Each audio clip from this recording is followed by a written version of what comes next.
आता पुढची बातमी बघूयात। शिवसेनेचे मुख्य नेते आणि उपमुख्यमंत्री एकनाथ शिंदे यांच्या उपस्थितीत आज संध्याकाळी 7 वाजता रामटेक बंगल्यावर शिवसेनेचे मुंबईतले आजी माजी खासदार, आमदार आणि नगरसेवक यांची बैठक होणार आहे। या बैठकीला मुंबईतील शिवसेना पदाधिकारी देखील उपस्थित राहणार आहेत। मुंबई महानगरपालिका निवडणूक पुढच्या 2 महिन्यात होण्याची शक्यता आहे, त्यामुळे निवडणूक पूर्व तयारी आणि रणनीती संदर्भात ही बैठक होत असल्याची माहिती वरिष्ठ सूत्रांनी दिली आहे।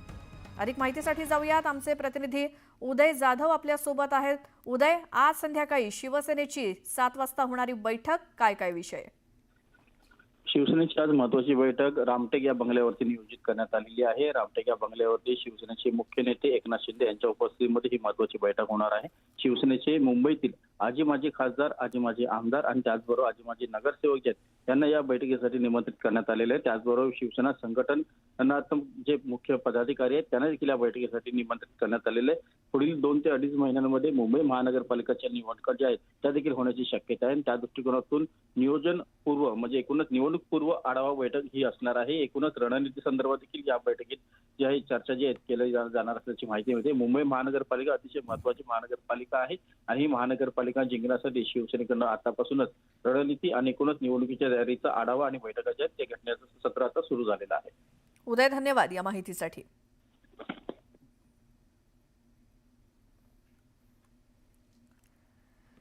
तर महायुतीच्या 3ही पक्षांच्या संभाव्य मंत्रिमंडळाची यादी मुख्यमंत्री देवेंद्र फडणवीस यांनी दिल्लीमध्ये केंद्रीय गृहमंत्री अमित शहा यांना दिल्याची माहिती सूत्रांनी दिली। केंद्रीय गृहमंत्री अमित शहांनी 3ही पक्षांच्या यादीवरती सखोल चर्चा केल्याची माहिती आहे। तर अमित शहांच्या सूचनेनुसार राज्य मंत्रिमंडळ विस्तारामध्ये काही मोठे बदल होण्याची शक्यता आहे। यात अनेक माजी मंत्र्यांचा पत्ता कट होणार असून महायुतीच्या नव्या सरकारमध्ये नव्या चेहऱ्यांना मोठी संधी मिळणार असल्याची शक्यता आहे। शहा यांनी राज्य मंत्रिमंडळात स्वच्छ चारित्र्य असणारे आणि भ्रष्टाचाराचे आरोप नसणाऱ्या माजी मंत्र्यांना पुन्हा स्थान देण्याच्या स्पष्ट सूचना देण्यात दिल्या आहेत, अशी देखील माहिती मिळाली आहे।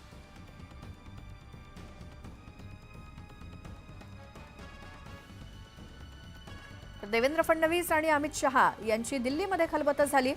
संभाव्य मंत्रिमंडळाच्या या नेत्यांची नावं ही फडणवीस यांनी अमित शहांकडे दिली। 3ही पक्षांच्या संभाव्य मंत्रिमंडळाची यादी फडणवीसांनी शहांकडे सादर केली आणि त्यानंतर शहांनी या संदर्भात काही सूचना केल्या। स्वच्छ चारित्र्याचेच मंत्री या मंत्रिमंडळामध्ये राहणार असे स्पष्ट आदेश दिलेले आहेत आणि त्यामुळे काही मंत्र्यांचा यामध्ये पत्ता कट होणार आहे, तर काहींना नव्यानं संधी मिळणार आहे।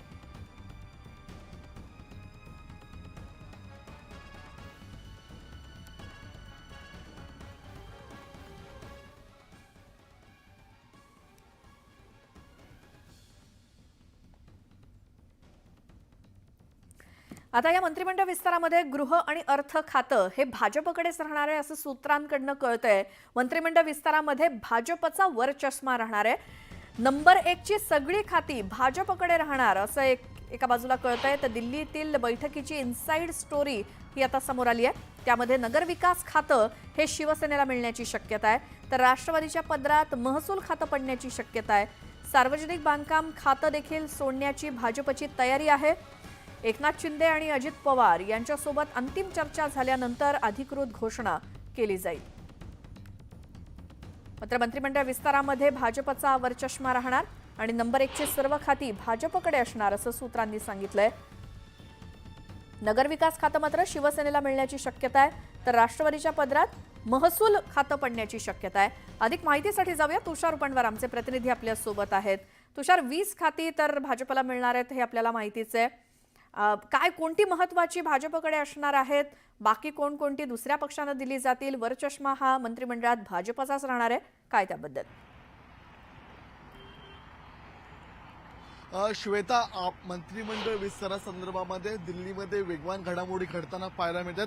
देवेंद्र फडणवीस यांनी भाजपा प्रदेशाध्यक्ष चंद्रशेखर बावनकुळे दिल्लीतल्या प्रमुख नेत्यांच्या भेटीगाठी घेताना पाहायला मिळतात। मात्र आता या मंत्रिमंडळ विस्तारामध्ये भाजपाकडे क्रमांक 1 ची सर्व प्रमुख खाती राहतील, म्हणजे याचा अर्थ गृह आणि अर्थ ही दोन्ही खाती आपल्याला भाजपकडे राहताना पाहायला मिळणार आहेत. मात्र नगरविकास हे खातं शिवसेनेच्या पदरात पडताना पाहायला मिळत आहे. तर भाजपाने महसूल खातं या ठिकाणी सोडण्याची तयारी दर्शवलेली आहे.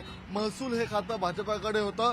भाजपाकडे राधाकृष्ण विखे पाटील यांच्याकडे महसूल हे खातं होतं. मात्र आता या खाते वाटपामध्ये आपल्याला भाजपाला प्रामुख्याने गृह असेल, होम असेल, त्याचप्रमाणे जलसंपदा असतील, ही सर्व कमाईची, ही सर्व क्रमांक 1ची प्रमुख खाती भाजपाने आपल्याकडे ठेवलेली आहेत आणि या मंत्रिमंडळ विस्तारामध्ये जवळपास 20 पेक्षा जास्त आपल्याला भाजपाचे मंत्री होताना पाहायला मिळणार आहेत.